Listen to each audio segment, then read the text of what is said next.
Here we are at the simulator. What I did is I went to the Knife Edge software page and I downloaded the addiction model. The one I think I have is Precision Aerobatics Addiction X Final, and you can pick the color. So you'd have to play around with that and download it into your RealFlight if you have a RealFlight simulator. And I'm using version 4.5. I tried this addiction on version 6 and it didn't work as good. It seems to work pretty good though on 4.5. So anyways, let's get on to torque rolls and hovering, and we'll just start at the beginning. First thing you want to do is learn to fly inverted. So we'll take off,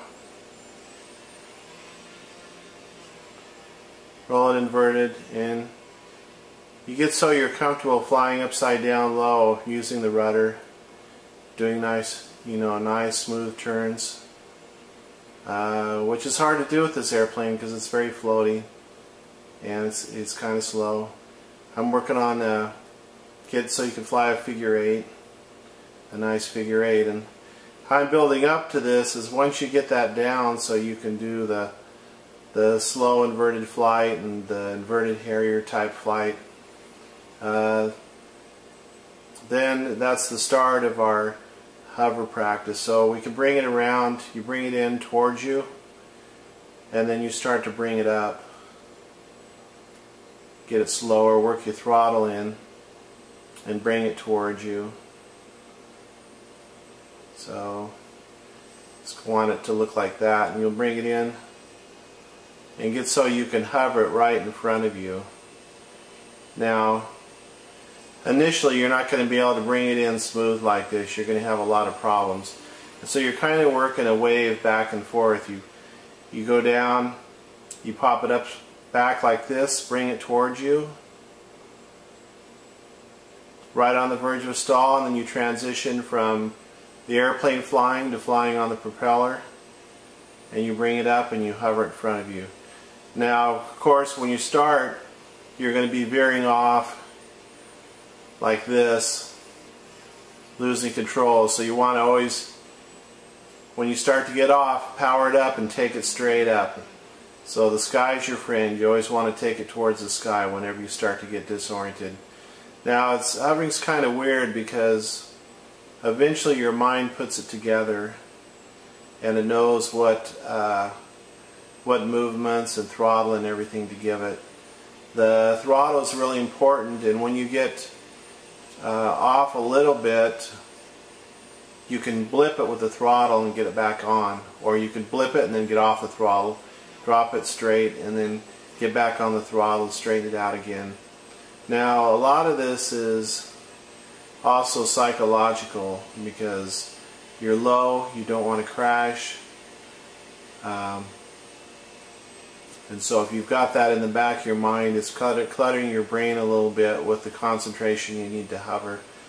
And so the simulator is really good to work out a lot of that, getting used to flying down really low, close to the ground, and hovering. Now we want, with the Expo on there, one of the secrets on this hovering is you want to try and keep it in a very tight, close range of vertical. So, because the more you get it off, the harder it is to get it back on when you start to get into this, going back and forth, this kind of stuff. So what you want to do is you want to get on it before you get off that far, and try to keep it in a nice straight range as you bring it in. It's a lot easier to hover, and then of course as you do it, the more you do it, the more you're going to learn to give throttle blips to save it, to get it out of these situations. When you get the rudder over, you can give a quick blip to straighten it back out. So the throttle, a lot of times the rudder isn't enough. Just if it's just sitting there cruising at a constant RPM, the rudder isn't quite enough to do the job. So if you get over too far, you got to give it the opposite rudder and you got to blip it to straighten it out. And the addiction hover is really good, but some airplanes you really need to use a lot of throttle to keep them steady. So it's just a lot of practice.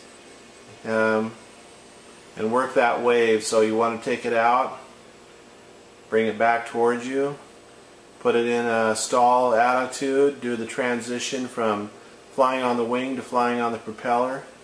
You bring it towards you, try to get it right up in front of you, and now the closer you hover an airplane, the easier it is to hover, the closer it is to you. That's why a lot of times people try to learn to hover and they're way out here in the distance. Well, the farther it is from you, the harder it is to read. It's actually harder to learn to hover out here than it is with it right next to you. And I still find that true today.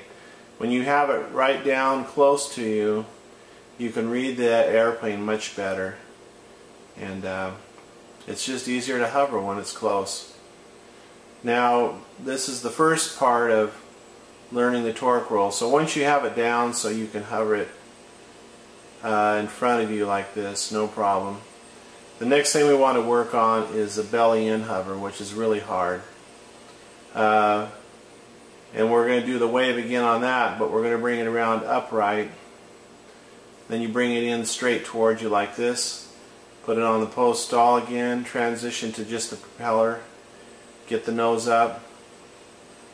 And there you go, you're hovering belly in.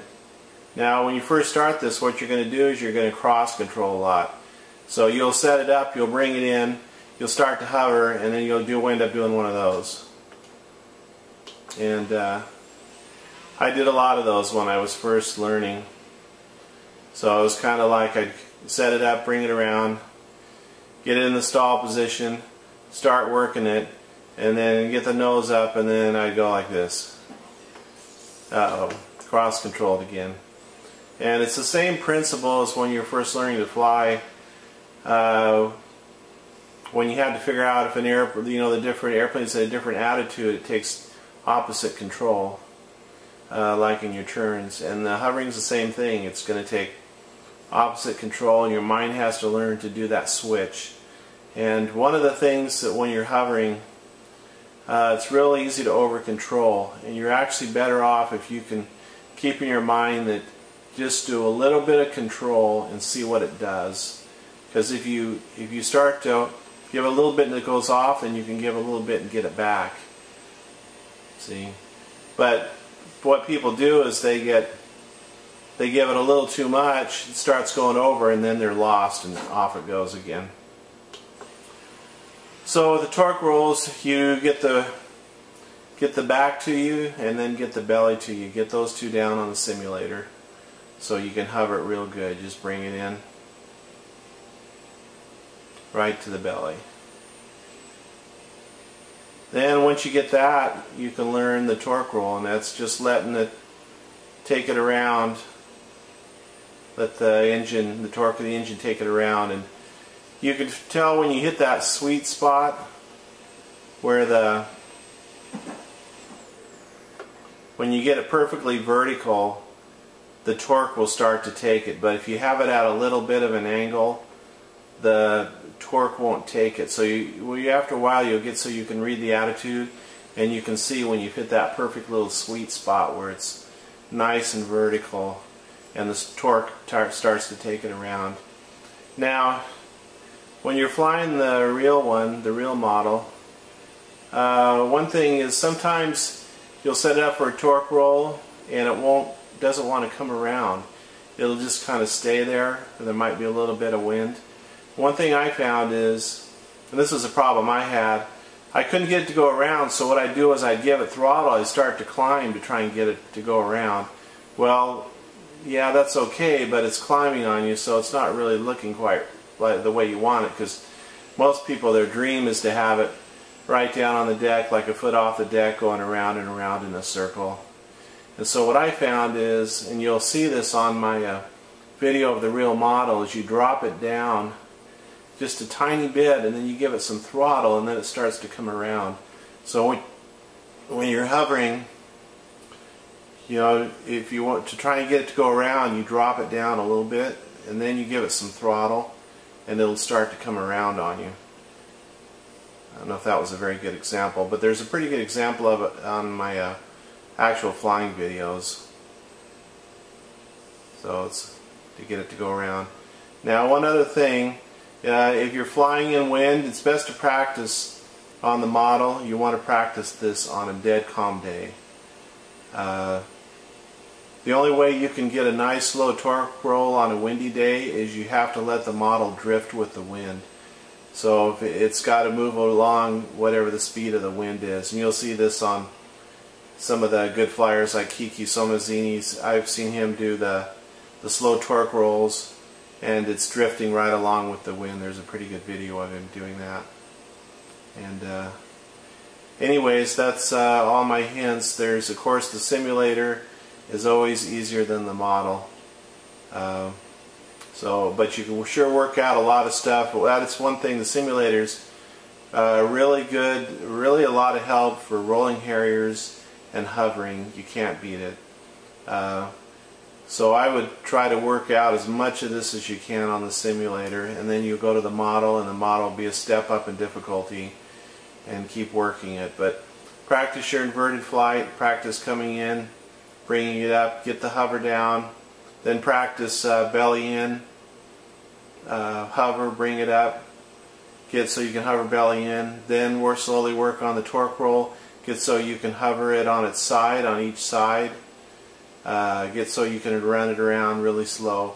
And then also, you know, later on when you get better, you can also do the fast torque rolls where you just let it go around and around and around. And you'll see some of that in my videos that I have on this tape. And that's the end of my training session, so happy flying.